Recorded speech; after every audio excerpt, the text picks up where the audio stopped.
Hello students, देखो last class में हमने बात की थी स्पेक्ट्रम के बारे में कि स्पेक्ट्रम क्या होता है, कितने टाइप का स्पेक्ट्रम होता है और हम स्पेक्ट्रम को किस तरीके से उसको स्टडी कर सकते हैं। उसकी जो ब्रांच होती है जो कि मैंने आपको बताया था स्पेक्ट्रोस्कोपी होती है, जिसके अंदर हम स्पेक्ट्रम की स्टडी करते हैं। स्पेक्ट्रोस्कोप एक इक्विपमेंट होता है जिसके अंदर हम जो स्पेक्ट्रम आता है किसी भी लाइट का उसको हम देखते हैं और उसको फिर हम स्टडी करते हैं, राइट। फिर हमने देखा था कि जो हाइड्रोजन स्पेक्ट्रम है कि हाइड्रोजन का जो स्पेक्ट्रम है वो हमें किस तरीके से मिलता है, उसमें कौन कौन सी लाइंस होती है। हमने Lyman series, Balmer series, Paschen, Pfund, Brackett, right, ये सब चीज़ें मैंने आपको बताई थी। यहाँ पे पूरा का पूरा लेवल बताया था कि उनका जो इनमें है जब इलेक्ट्रॉन इनफाइनाइट टू 1 में आता है किस तरीके से इलेक्ट्रॉन का ट्रांजिशन होता है, तब कौन कौन सी सीरीज हमें देखने को मिलती है, राइट। ये सब चीज़ें हमने देखी थी। मैंने आपको बताया था कि इन पर बहुत सारे क्वेश्चन पूछे जाते हैं। तो आज के इस लेक्चर में हम सिर्फ क्वेश्चन डिस्कस करेंगे कि इस पर कितने टाइप के क्वेश्चन बन सकते हैं और किस तरीके से आपसे पूछे जा सकते हैं, राइट। तो आज हम 4 टाइप के क्वेश्चन डिस्कस करेंगे जो कि मेनली इंपॉर्टेंट है और इसके अलावा आपसे कोई भी टाइप का क्वेश्चन नहीं पूछा जाएगा, राइट। इन 4 टाइप के क्वेश्चन के अंदर आपके सारे का सारा जो हाइड्रोजन स्पेक्ट्रम है वो पूरा का पूरा कवर हो जाएगा, राइट। चाहे आप जेई के लिए प्रिपरेशन कर रहे हो, चाहे आप नीट के लिए प्रिपरेशन कर रहे हो, राइट। तो स्टार्ट करते हैं। देखो टाइप फर्स्ट क्वेश्चन आपको दे रखा है, ठीक है। ये पूरा का पूरा हाइड्रोजन स्पेक्ट्रम बेस्ड है, राइट। सो देखो टाइप नंबर फर्स्ट के अंदर दे रखा है the transition of electron in helium, ठीक है। हीलियम का जो इलेक्ट्रॉन है अगर उसका transition 4th to 2nd shell के अंदर होता है देन आपको कैलकुलेट करना है उसका वेवलेंथ, ठीक है, कि उसने जो भी रेडिएशन को एमिट किया है, ठीक है, या फिर जो भी स्पेक्ट्रम आया उसकी वेवलेंथ क्या है, ठीक है, कहाँ से कहाँ तक है। और उसके बाद में आपको वेव नंबर कैलकुलेट करना है, देन उसके बाद में आपको कैलकुलेट करना है फ्रीक्वेंसी कैलकुलेट करना है, ठीक है। ये सब चीज़ें आपको कैलकुलेट करनी है। तो इसको हम कैसे कैलकुलेट करेंगे, तो मैंने आपको लास्ट क्लास में एक फॉर्मूला बताया था जिससे हम वेवलेंथ कैलकुलेट कर सकते हैं। तो जो फॉर्मूला था वो क्या था, 1/λ इज इक्वल टू RZ², जिसमें R क्या था, R is Rydberg constant, Z is atomic number, फिर 1/N1 का स्क्वायर माइनस में 1/N2 का स्क्वायर, राइट। ये फॉर्मूला था जिसमें N1 क्या होता है, N1 आ जाएगा आपका सेकंड जो आपकी फर्स्ट सेल है, ठीक है, यह आ जाएगा N2, तो N2 माइनस N1 या N1 माइनस N2, ठीक है। अब देखो इसमें वैल्यू पुट करते हैं तो हमें लेमडा कैसे मिलता है, 1/λ इज इक्वल टू R क्या है आपका रेडबर्ग कांस्टेंट, तो इसको तो हम ऐसे ही रहने देते हैं R, फिर ब्रैकेट आ जाएगा, फिर हीलियम के लिए एटॉमिक नंबर कितना होता है 2 होता है, 2 की पावर 2 इक्वल टू 4, फिर ये आ जाएगा आपका 1/2 की स्क्वायर माइनस 1/4 का स्क्वायर, ठीक है। इसको आगे हम सॉल्व करेंगे तो 1/λ is equal to 4R 1/4 minus 1/16। जब हम इसको काटेंगे तो ये कट जाएगा 1 टाइम्स, ये कट जाएगा 4 टाइम्स, तो ये आ जाएगा आपका 1/λ, ठीक है। थोड़ा ये मैथमेटिकल अब चलेगा पूरा का पूरा, यहीं तक सिर्फ और सिर्फ फॉर्मूला लगाना होता है, ठीक है। देन उसके बाद में आपका पूरा का पूरा मैथमेटिकल है, फिर आपको कन्वर्जन करने हैं, ठीक है, मल्टीप्लिकेशन, डिवाइडेशन या फिर सब्सट्रैक्शन, एडिशन, ये सब चीज़ें करनी होती है, ठीक है। हमें क्वेश्चन को देख करके ये पता लगाना होता है कि हमें कौन सा फॉर्मूला यूज़ करना है, उस फॉर्मूले से हमें क्या मिलेगा, देन उसके बाद में हम उस फॉर्मूले को यूज़ करके हम और क्या नई वैरायटी जो है या फिर और नई जो है चीज़ है वो हम कैलकुलेट कर सकते हैं। जैसे हम वेवलेंथ से वेव नंबर कैसे कैलकुलेट कर सकते हैं, यहाँ से हमें वेवलेंथ मिल जाएगी, फिर हम वेवलेंथ को यूज़ करके वेव नंबर कैलकुलेट करेंगे, राइट। तो ऐसा अप्रोच लगाई जाती है क्वेश्चन को सॉल्व करने में। तो 1/λ इज टू क्या आ जाएगा, R ब्रैकेट में 1/1 माइनस 1/4, तो ये क्या आ जाएगा 1/λ इज इक्वल टू कितना आ जाएगा, R ब्रैकेट में कितना आ जाएगा 3/4। इसको उल्टा करेंगे तो हमें लेमड़ा मिल जाएगा। लेमड़ा क्या मिलेगा, लेमड़ा मिलेगा आपको कुछ इस तरीके से, आपका आ जाएगा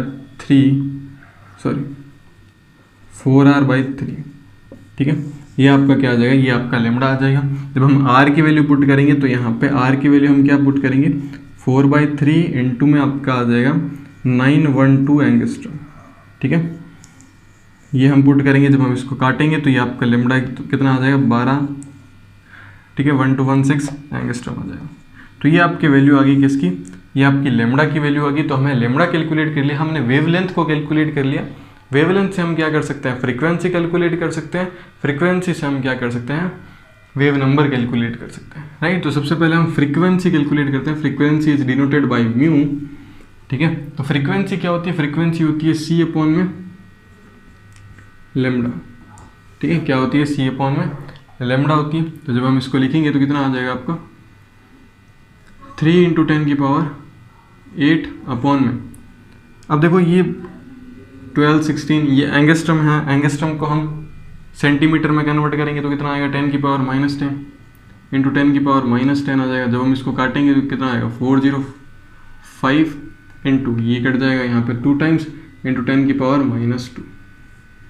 तो ये आपकी क्या आ जाएगी, फ्रीक्वेंसी आ जाएगी। तो इस तरीके से हम फ्रीक्वेंसी कैलकुलेट कर सकते हैं। अगर हमें वेव नंबर कैलकुलेट करना तो वेव नंबर डिनोटेड किया जाता है म्यू बार से, ठीक है। जब हम म्यू के ऊपर एक लाइन खींच देते हैं तो उसको हम बोलते हैं म्यू बार, राइट। तो इसको हम कैलकुलेट कैसे करेंगे, ये जस्ट उल्टा होता है किसका, 1/λ का। तो आपके पास में लैम्डा की वैल्यू है तो आप क्या कर दोगे 1216 एंगस्ट्रम। अगर इसको सेंटीमीटर में भी करना चाहते हो तो कर सकते हो। कितना आ जाएगा 1216 इंटू 10 की पावर -10 सेंटीमीटर। सो जब आप इसको कैलकुलेट करोगे पूरा का पूरा जो आपकी वैल्यू आएगी वो आपकी क्या हो जाएगी, वेव नंबर हो जाएगी। यानी इतने वेव्स हैं, इतनी वेवलेंथ में इतने वेव्स आप ट्रेवल हो रही है, ठीक है। तो इस तरीके से हम क्या निकाल सकते हैं, हमने एक ही क्वेश्चन के अंदर 3 क्वेश्चन कंप्लीट करे हैं। आपको वेवलेंथ पूछ सकता है, आपको फ्रीक्वेंसी पूछ सकता है, फ्रीक्वेंसी से आपको ये भी पूछ सकता है कि वेव नंबर कितना है उसके, वो भी पूछ सकता है, राइट। तो ये टाइप फर्स्ट का क्वेश्चन है, ठीक है। आप इसको कॉपी करो। फिर हम बात करते हैं टाइप सेकंड के क्वेश्चन की। ओके स्टूडेंट्स, तब हम बात करते हैं टाइप सेकंड के बारे में। तो देखो टाइप सेकंड के अंदर आपको दे रखा है if in hydrogen spectrum n = 5 to n = 1, यानी जो इलेक्ट्रॉन का ट्रांजिशन है किसके बीच में हो रहा है, n 5 to n1। तो इसके बीच में जितने भी ट्रांजिशन पॉसिबल है उसके लिए आपको फॉलोइंग कैलकुलेट करनी है। तो इसमें आपको सबसे पहले क्या कैलकुलेट करना है, number of total spectrum line, number of second आपको करना है number of Lyman series spectrum line, third आपको करना है number of spectrum line in visible region, and fourth आपको करना है number of spectrum line in IR। तो इसके 2 मेथड्स हैं। एक तो है आपका पूरा लेंथी मेथड जो कि आपके अगर आप सब्जेक्टिव टेस्ट के लिए प्रिपरेशन करते हो, यानी 11th के अंदर आपको या फिर बोर्ड एग्जामिनेशन के लिए इंपॉर्टेंट है वो, जिसमें आपको पूरा लेंथी करना है। अगर हम कॉम्पिटिटिव एग्जाम की बात करें तो उसमें हम शॉर्ट तरीका यूज़ करेंगे, ठीक है। मैं दोनों तरीका आपको बताऊंगा कि किस तरीके से आप सॉल्व कर सकते हो। देखो n = 5 to n = 1 में ट्रांजिशन हो रहा है। तो ये आपका n1 हो गया, ये आपका n2 हो गया, ठीक है, ये आपका n3 हो गया, ये आपका n4 और ये n5, ठीक है। तो इस तरीके से सारे के सारे जो ट्रांजिशन है वो कौन कौन से ट्रांजिशन पॉसिबल है वो हम देखते हैं, ठीक है। ये हो गया लाइमन, ये हो गया बाल्मर, ये हो गया पास्चन, ये हो गया ब्रैकेट, ठीक है। तो ये ट्रांजिशन जो है वो n = 5 to n = 1 तक पॉसिबल है। इतने ही ट्रांजिशन जो है वो पॉसिबल हो सकते हैं इलेक्ट्रॉन के, ठीक है। तो देखो अब हमें क्या कैलकुलेट करना है, number of total spectral line, ठीक है। तो हमें कितनी स्पेक्ट्रल लाइन जो है वो इस ट्रांजिशन के अंदर हमें मिलती है। तो हमें कितनी मिलेगी, देखो यहाँ पे 4 है, 4 3 7 7 3 10, ठीक है। यानी total number of spectrum line हमें कितनी मिलेगी, 10 मिलेगी। फिर आपको दे रखा है कि second number of Lyman series spectrum line. तो लाइमन सीरीज के अंदर हमें कितने स्पेक्ट्रम लाइंस मिलती है, तो हमें लाइमन सीरीज में 4 स्पेक्ट्रम लाइन मिलती है। तो इसका आंसर आ जाएगा 4, ठीक है। बहुत ही सिंपल है और ये मोस्टली आपको कॉम्पिटिटिव एग्जाम में ही देखने को मिलता है, ठीक है। इवन आपको बोर्ड एग्जाम में भी देखने को मिल सकता है।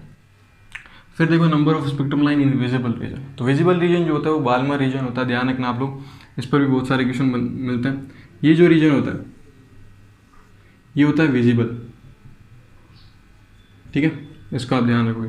तो बाल्मर सीरीज के अंदर यानी वो इनडायरेक्टली क्या पूछ रहा है, बाल्मर सीरीज पूछ रहा है। तो बाल्मर सीरीज के अंदर आपको क्या मिलेंगे, 3 स्पेक्ट्रम लाइंस मिलेगी। और IR के अंदर बाल्मर के बाद में जितने भी सीरीज आएगी वो सारी की सारी कौन से रीजन में होगी, वो IR रीजन में होगी। यानी आपको कितने मिलेंगी इसमें भी 3 स्पेक्ट्रम लाइंस मिलेंगी, ठीक है। 2 पास्चन की मिल जाएगी और 1 ब्रैकेट की मिल जाएगी, ठीक है। इसको और थोड़ा कॉम्प्लेक्स करें तो इसमें आपसे पूछ लिया जाएगा कि पास्चन की कितनी मिलेगी और ब्रैकेट की कितनी मिलेगी, फंड की कितनी मिलेगी, हम्फ्री की कितनी मिलेगी, ठीक है। तो फंड और हम्फ्री की 0 0 मिलेगी, कोई ट्रांजिशन नहीं होगा उसका। ब्रैकेट का 1 मिलेगा, पास्चन का हमें 2 मिलेगा, राइट। तो ये पूरा का पूरा एक मेथड होता है, इस तरीके से आप सॉल्व कर सकते हो, जिसमें आप पूरा का पूरा ये बता सकते हो, ठीक है, पूरा का पूरा थ्योरेटिकल सॉल्व कर सकते हो। बट अगर हम इसको ट्रिक से सॉल्व करें जो कि थोड़ा इंपॉर्टेंट है, ठीक है। अब देखो आपको क्या दे रखा है, ट्रांजिशन हो रहा है n5 to n = 1 में, ठीक है। तो जब भी आपको जो हाईएस्ट नंबर दे रखा होता है उसमें से आपको क्या करना है, -1 करना है। तो n = 5 है तो आप क्या करोगे, n-1 कर दोगे इसमें से, तो कितना आएगा, n-1 करोगे तो 4 आ जाएगा। फिर आपको कंटिन्यू लाइन चलानी है, 4 3 2 1, आप इनको टोटल करोगे तो कितना आएगा, 10 आएगा। ठीक है, ये लाइमन सीरीज होगी, बाल्मर सीरीज होगी, ये पास्टन सीरीज होगी, ब्रैकेट सीरीज होगी। ठीक है, अब आपसे पूछा जाता है कि total number of spectrum line कितनी है, 10 होगी। फिर आपसे पूछा जाता है total number of Lyman series की स्पेक्ट्रम लाइन कितनी होगी, ये लाइमन 4 होगी। हमें कैलकुलेट करने की जरूरत नहीं, हमें बनाने की रिक्वायरमेंट नहीं पड़ेगी। ठीक है, जो इतना टाइम वेस्ट होगा, अगर सपोज आपको n=10 दे रखा होता, देन आपको पूरा का पूरा बना करके उसको देखना पड़ता कि कितनी स्पेक्ट्रम लाइन आएगी, बट आप इससे सॉल्व कर सकते हो। ठीक है, अगर आपसे पूछा जाता है विजिबल रीजन में 3 आएगी, फिर आपसे पूछा जाता है IR रीजन के अंदर कितनी आएगी, तो IR रीजन ये रहा, दिस इज IR रीजन, तो ये 3 आएगी। राइट, तो इस तरीके से हम क्या कर सकते हैं, इस ट्रिक को यूज़ करके आप सॉल्व कर सकते हो। जो भी आपको हाईएस्ट नंबर दे रखा है, सपोज आपको n कितना दे रखा होता, 10 दे रखा होता और n=1 दे रखा होता, तो आप इसमें से क्या करते हैं, 9 हो जाता है ये, फिर 9 8 7 6 5 4 3 2 1। ठीक है, फिर आप इसको टोटल करके आप बता सकते थे कि कितनी स्पेक्ट्रम लाइन्स इसमें बनेगी। फिर इसमें लाइमन की 9 बनेगी, बाल्मर की 8 बनेगी, पास्टन की इतनी बनेगी, इतनी बनेगी। राइट, इस तरीके से हम बता सकते थे। राइट, बट इतना कॉम्प्लेक्स नहीं आता, आपको मैक्सिमम 7 से ऊपर पूछेगा ही नहीं। ठीक है, तो इस ट्रिक को आप यूज़ करके आप इस टाइप के क्वेश्चन को सोल्व कर सकते हो। तो ये सेकेंड टाइप का क्वेश्चन था जो कि आपसे पूछा जा सकता है। राइट, अब हम बात करते हैं थर्ड टाइप के क्वेश्चन की। ओके स्टूडेंट्स, अब हम बात करते हैं टाइप नंबर 3 के बारे में कि टाइप 3 क्वेश्चन किस तरीके से आपसे पूछा जा सकता है। तो जो टाइप 3 क्वेश्चन है वो है in He+ in helium plus transition of electron from 4th to 2nd shell, यानी इलेक्ट्रॉन का जो ट्रांजिशन है वो 4th टू 2nd शेल के अंदर हो रहा है, जिसके अंदर जो लाइट एमिट की जाती है उसका जो वेवलेंथ है वो कितना है, वो लैम्बडा है आपको देर का। ठीक है, देन उसके बाद में आपको कैलकुलेट करना है कि अगर हाइड्रोजन के लिए, हाइड्रोजन भी सेम टाइप की वेवलेंथ की लाइट को एमिट करता है, तो उसका ट्रांजिशन क्या होगा, यानी जो इलेक्ट्रॉन का ट्रांजिशन है वो कौन सा होगा। ठीक है, आपको वो कैलकुलेट करना है। तो देखो, अगर हम बात करें हीलियम के लिए, ठीक है, He+ के लिए, He+ के लिए जो है ये आपका n4th हो गया। ठीक है, ये 4th हो गया और ये आपका क्या हो गया, 2nd हो गया। ठीक है, 4th टू 2nd के अंदर हो रहा है, तो जो लाइट एमिट की जाती है वो उसका जो वेवलेंथ है वो कितना है, लैम्बडा है। ठीक है, ये हीलियम के लिए हो गया। आपको हाइड्रोजन के लिए कैलकुलेट करना है, आपको n बताना है कहाँ से कहाँ तक जो है वो, यानी आपको ये हो गया आपका n1 और आपको ये हो गया n2, यानी आपको n1 n2 बताना है। जो भी ट्रांजिशन होगा, जो वेवलेंथ एमिट होगी उसकी जो वेवलेंथ है, सॉरी जो भी लाइट एमिट होगी उसकी जो वेवलेंथ है वो कितनी है, लैम्बडा। ठीक है, तो इसके लिए आपको बताना। तो सबसे पहले हम हीलियम के लिए कैलकुलेट करते हैं। तो देखो कितना आएगा, 1/λ is equal to RZ², bracket में 1/n1 का स्क्वायर माइनस 1/n2 का स्क्वायर। ठीक है, तो ये कितना हो जाएगा, 1/λ इज टू कितना हो जाएगा, 4R, फिर ये कितना हो जाएगा, 1/4 माइनस 1/16। ठीक है, जब हम इसको काटेंगे कितना आएगा, 1/λ इज टू कितना आ जाएगा, R ब्रैकेट में 1/1 माइनस 1/4। ठीक है, तो ये आ जाएगा। तो इसको हम यहीं तक रखते हैं। फिर हम बात करते हैं हीलियम हाइड्रोजन के लिए। तो हाइड्रोजन के लिए क्या आएगा, 1/λ इज टू R, फिर Z का स्क्वायर कितना होता है, 1 का स्क्वायर, n1 का स्क्वायर माइनस n2 का स्क्वायर। ठीक है, ये हमें कैलकुलेट करना है। तो 1/λ कितना आ जाएगा, R ब्रैकेट में 1/n1 का स्क्वायर माइनस 1/n2 का स्क्वायर। ठीक है, अब हमें पता है कि लैम्बडा He जो है He+ इज इक्वल टू कितना है, लैम्बडा हाइड्रोजन के इक्वल है। राइट, यानी ये वैल्यू इसके इक्वल है। तो अगर यहाँ पे n1 की वैल्यू 1 है, यानी n1 स्क्वायर की वैल्यू 1 है, और यहाँ पे n2 की वैल्यू जो है वो कितनी है, 4 है। ठीक है, यानी यहाँ पे क्या आ जाएगा, n1 की वैल्यू 1 आ जाएगी और n2 की वैल्यू क्या आ जाएगी, 2 आ जाएगी। यानी यहाँ पर जो ट्रांजिशन होगा वो कौन सा होगा, 2nd shell to 1st shell के अंदर ट्रांजिशन होगा। यानी ये आपकी हो जाएगी 2nd शेल, जो कि हीलियम के लिए क्या थी, 4th शेल, और इसके लिए क्या आ जाएगी, 1st शेल। ठीक है, तो इस तरीके से आप क्वेश्चन कर सकते हो। आपको ये टाइप पूछा जा सकता है, आपको एक एटम के लिए दे दिया जाएगा, एक एटम के इलेक्ट्रॉन के लिए दे दिया जाएगा और उसके सिमिलर होगा, फिर आपको ट्रांजिशन कैलकुलेट करना है या फिर ट्रांजिशन सेम दे करके आपको वेवलेंथ पूछा जा सकता है। राइट, तो इस तरीके से क्वेश्चन बन सकता है। तो ये है आपका 3rd टाइप का क्वेश्चन। नेक्स्ट हम बात करते हैं 4th टाइप के क्वेश्चन के बारे में। ओके स्टूडेंट्स, तब हम बात करते हैं टाइप नंबर 4 के बारे में। तो आपके पास में टाइप नंबर 4 के अंदर टोटल 4 क्वेश्चन है, यानी इस तरीके से आपसे क्वेश्चन पूछे जा सकते हैं और इनका ऑर्डर भी पूछा जा सकता है। राइट, तो देखो क्वेश्चन नंबर 1 आपको दे रखा है, calculate the wavelength of first line of Lyman series, फिर सेकंड है आपको first line of Balmer series calculate करनी है, फिर आपको दे रखा है कि second line of Lyman series calculate करनी है, फिर आपको दे रखा है last line of Lyman series आपको कैलकुलेट करनी है, राइट। तो हम बात करते हैं सबसे पहले क्वेश्चन की, फर्स्ट लाइन, ठीक है। जो फर्स्ट लाइन का जो वेवलेंथ है वो आपको कैलकुलेट करना है। तो देखो किस तरीके से हम कैलकुलेट करेंगे। तो हमारे पास में वेवलेंथ का फॉर्मूला होता है 1/λ इक्वल्स टू आर जेड, अगर हम हाइड्रोजन के लिए माने, ठीक है, दिस इज फॉर हाइड्रोजन। तो हाइड्रोजन के लिए अगर हम मानेंगे तो 1 हो जाएगा, 1 का स्क्वायर 1, तो इसको हम लिखने की रिक्वायरमेंट नहीं है, ठीक है। तो 1/n1 का स्क्वायर। अब देखो अगर हम फर्स्ट लाइन की बात करें लाइमन सीरीज की, तो लाइमन सीरीज की फर्स्ट लाइन के लिए n1 क्या होता है, 1 होता है, और n2 क्या होता है, 2 होता है, ठीक है।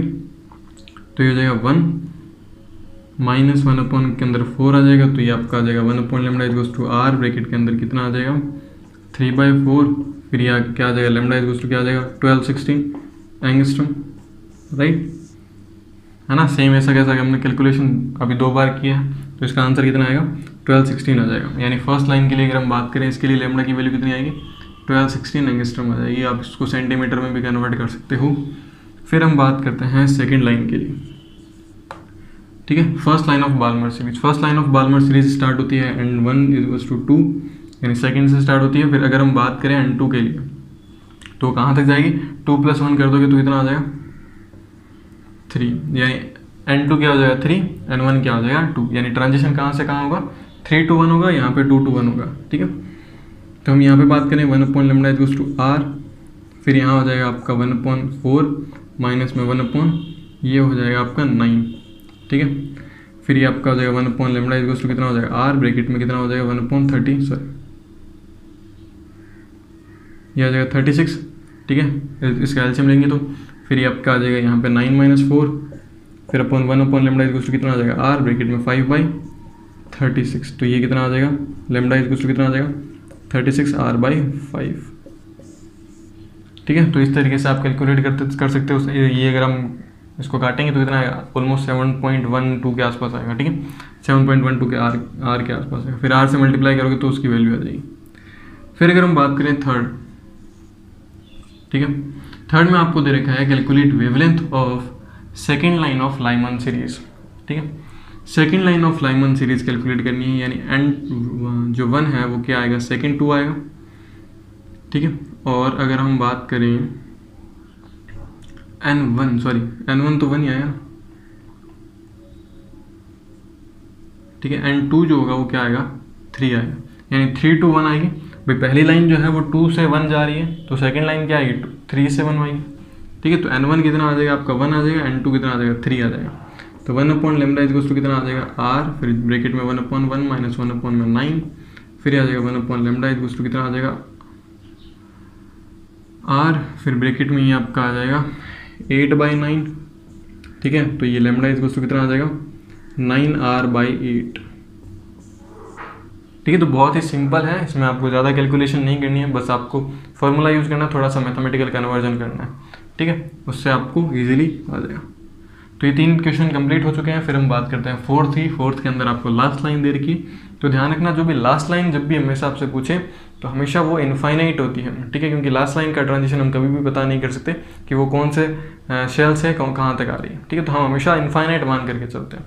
तो last line of Lyman series, तो लास्ट लाइन n1 क्या हो जाएगा आपका 1 हो जाएगा, क्योंकि लास्ट से 1 नहीं आई, और n2 क्या हो जाएगा आपका इनफाइनाइट हो जाएगा, ठीक है, जो कि हम बता नहीं सकते। तो इनफाइनाइट हम मान करके चलते हैं उसको। तो यहाँ पे क्या हो जाएगा 1/λ इक्वल्स टू आर, फिर ब्रैकेट में क्या हो जाएगा 1/1 माइनस 1/इनफाइनाइट का स्क्वायर, ठीक है। तो ये आ जाएगा 1/λ इक्वल्स टू आर, ब्रैकेट में क्या आ जाएगा 1/1, फिर ये लैम्डा कितना आ जाएगा आपका 1/r आ जाएगा, ठीक है। और 1/r की वैल्यू कितनी होती है, लैम्डा इक्वल्स टू कितना होता है 916 एंगस्ट्रॉम, या फिर 912 एंगस्ट्रॉम होता है, ठीक है। तो इस तरीके से हम क्या कर सकते हैं, लैम्डा की वैल्यू कैलकुलेट कर सकते हैं।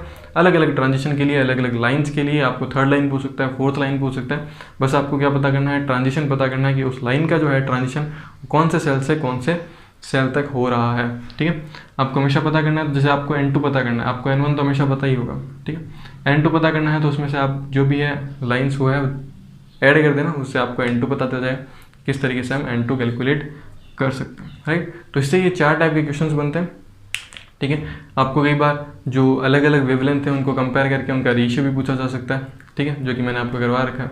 तो उस टाइप से क्वेश्चंस भी आपसे पूछे जा सकते हैं, राइट। तो अभी जो हाइड्रोजन स्पेक्ट्रम वो पूरा का पूरा कंप्लीट हो चुका है। हाइड्रोजन स्पेक्ट्रम हमने पढ़ा, इस पर कितने टाइप के क्वेश्चंस बनते हैं वो हमने पढ़े, राइट। नेक्स्ट क्लास में हम स्टार्ट करने वाले हैं क्वांटम नंबर के बारे में, ठीक है। इस क्लास में हम क्वांटम नंबर को स्टडी नहीं करेंगे, ताकि हम पूरा का पूरा एक ही वीडियो के अंदर क्वांटम नंबर को स्टडी कर लेंगे। क्वांटम नंबर क्या होते हैं, कितने टाइप के होते हैं, इसकी रिक्वायरमेंट हमें क्यों पड़ती है, क्वांटम नंबर जो है वो हमें क्या नॉलेज देते हैं या फिर क्या इन्फॉर्मेशन प्रोवाइड करते हैं किसी भी इलेक्ट्रॉन के बारे में या फिर किसी भी एटम के बारे में, ठीक है, उसके अंदर हमें क्या वो इन्फॉर्मेशन देते हैं, वो सब चीज़ें हम नेक्स्ट क्लास के अंदर देखेंगे।